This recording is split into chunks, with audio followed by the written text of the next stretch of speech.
Hello. Today I'll be reading The Tale of the Mandarin Ducks, whose author is Katherine Paterson, and which is illustrated by Leo and Deanne Dillon.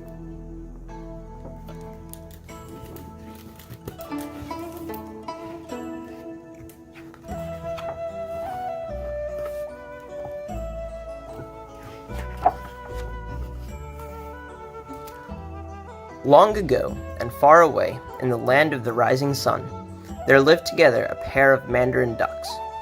Now, the drake was a magnificent bird, with plumage of colors so rich that the emperor himself would have envied it. But his mate, the duck, wore the quiet tones of the wood, blending exactly with the hole in the tree, where the two had made their nest. One day, while the duck was sitting on her eggs, the drake flew down to a nearby pond to search for food. While he was there, a hunting party entered the woods. The hunters were led by the lord of the district, a proud and very cruel man who believed that everything in the district belonged to him, to do with as he chose. The lord was always looking for beautiful things to adorn his manor house and garden. And when he saw the drake swimming gracefully on the surface of the pond, he determined to capture him.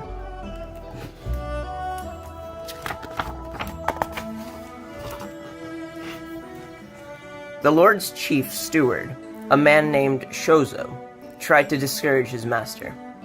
"The drake is a wild spirit, my lord," he said. "Surely he will die in captivity." But the lord pretended not to hear Shozo. Secretly, he despised Shozo, because although Shozo had once been as mighty as samurai, the warrior had lost an eye in battle, and was no longer handsome to look upon. The lord ordered his servants to clear a narrow way through the undergrowth and place acorns along the path.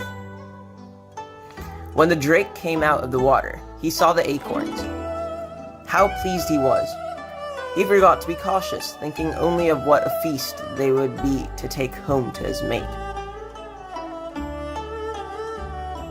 Just as he was bending to pick up an acorn in a scarlet wreath, a net fell over him, and the frightened bird was carried back to the lord's manor and placed in a small bamboo cage.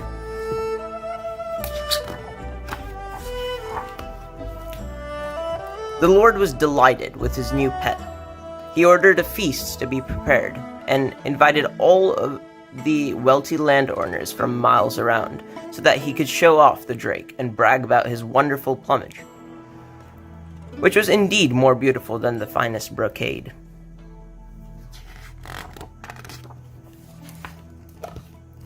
But the drake could think only of his mate, sitting alone on her eggs, not knowing what had happened to her husband. As the days wore on, his crested head began to droop.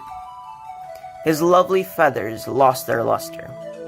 His proud, wild cry became first a wary cronk, and then he fell silent. No matter what delicacies the kitchen maid brought him, he refused to eat. "He's grieving for his mate," the girl thought, for she was wise in the customs of wild creatures.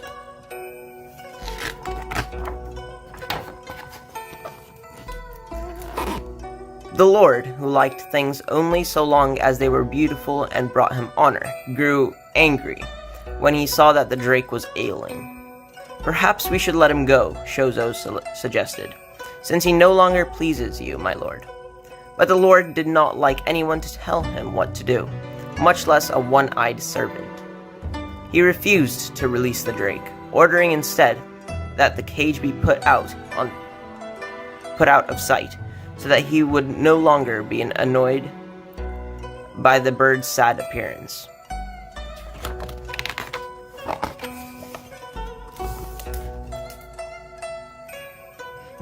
When Yasuko, for this was the kitchen's maid's name, saw that the drake had been cast aside and his cage relegated to the far corner of the kitchen garden, she determined to save his life. One night, when there was no moon, she crept into the garden.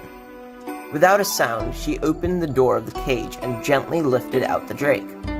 Since he was now too weak to fly, she carried him to the edge of the woods and put him on the ground. The drake shook himself, turned once as though he were bowing to her, and quickly blended into the darkness.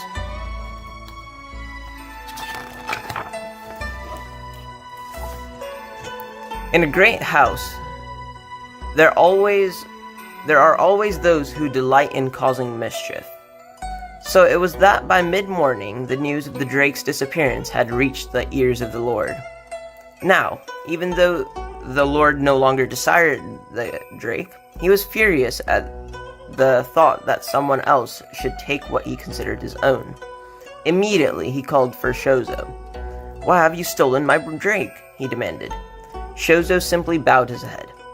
He would say nothing in his own defense, for although he had not done so, he had often wanted to release the drake.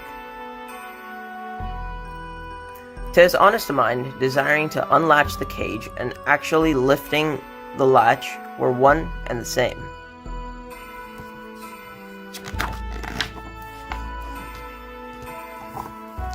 The Lord ordered that Shozo be beaten and stripped of his rank in the household, although Shozo had once been a brave samurai, second only to the Lord himself. He was now forced to haul the waste and scrub the toilets.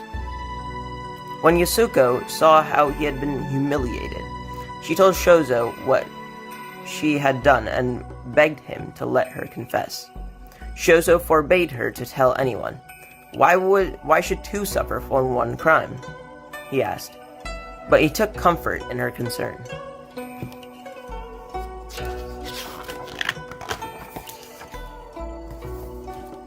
As the days passed, Yasuko and Shozo came to love each other, and this love shone so radiantly that finally they could no longer keep it hidden.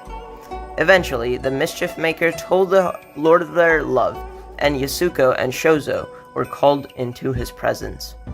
"It is apparent to me," he said, "that the two of you conspired to rob me of my beautiful drake. Until now I have been merciful, but you have taken advantage of my good nature. Therefore, I must make an example of you to all who would resist my will. You are hereby sentenced to death by drowning."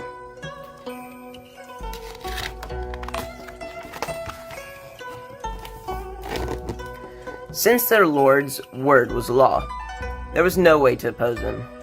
He called to his retainers, had the criminals bound, and prepared to march them to the pond for execution.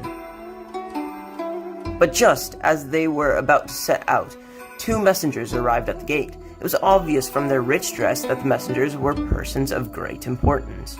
"We have been sent by the Emperor," they told the Lord.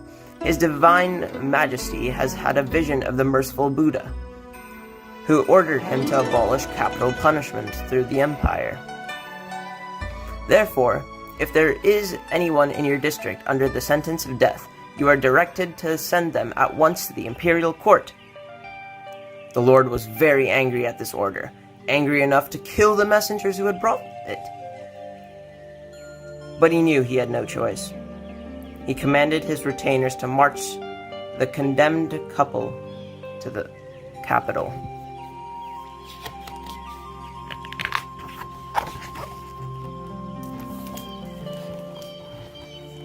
Now, the march was a 5-day journey. As the days wore on, Yasuko and Shozo became very wary and began to lag behind their retainers. At the end of the 3rd day, in the midst of a deep woods, the unhappy pair was so tired that they could not walk another step. The impatient guards yelled at them to hurry and kept up the rapid pace. The truth of the matter was that the retainers, who seemed so brave, were frightened by the dark woods. As night fell and the darkness deepened, Yasuko and Shozo could hardly see one straw sandal step ahead of the other. Before long, they realized that the guards had left them behind. They were alone, without food or a drink, in the middle of the cold forest. They tried to stumble on through the darkness, but soon lost the path. "Ara!" cried Yasuko. "See what I have done? If it were not for my foolishness, we would be back at the manor, safe and warm."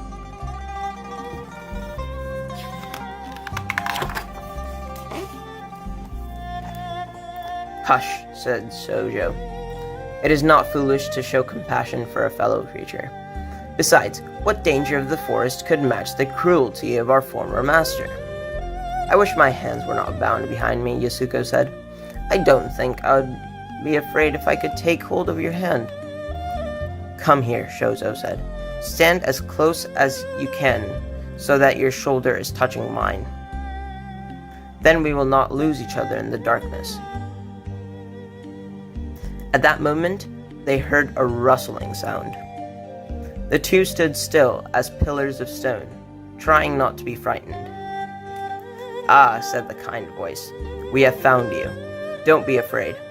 We will take you to a place where you can rest." "Who are you that speaks to us?" Shoujo asked. He could not keep his voice from trembling.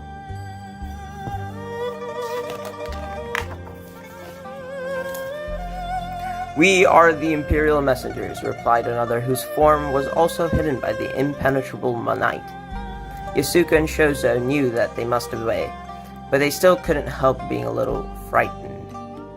They could see nothing in the blackness, and the rustle of the messengers' silk garments made a ghostly sound as they walked ahead. Finally, the four of them came to a tiny clearance in the forest. There in the moonlight stood a hut made of wood and grass. The messengers took Yasuko and Shoujo inside.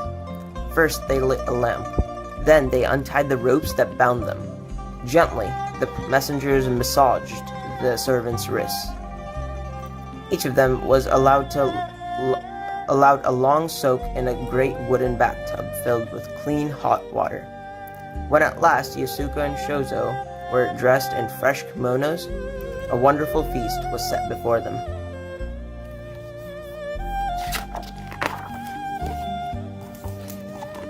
The two servants ate gratefully, too tired to wonder how the messengers had come upon such delicious food in the middle of a forest. After they had finished eating, pallets and quilts were laid out for them on the tatami floor, and they fell asleep at once.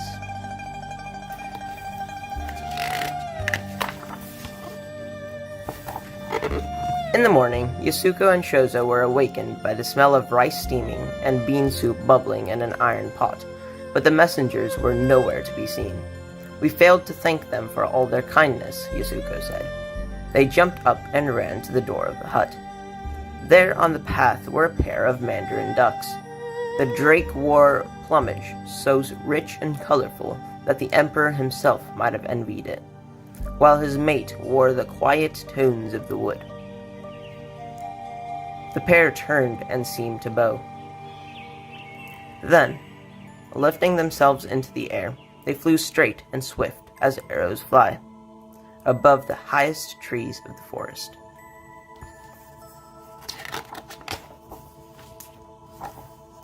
Yasuko and Shoujo lived on for many years in their hut of wood and grass. They had many children who gave them much happiness and a little trouble.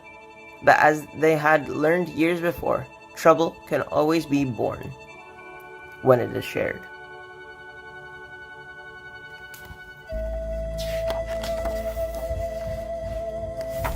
The end.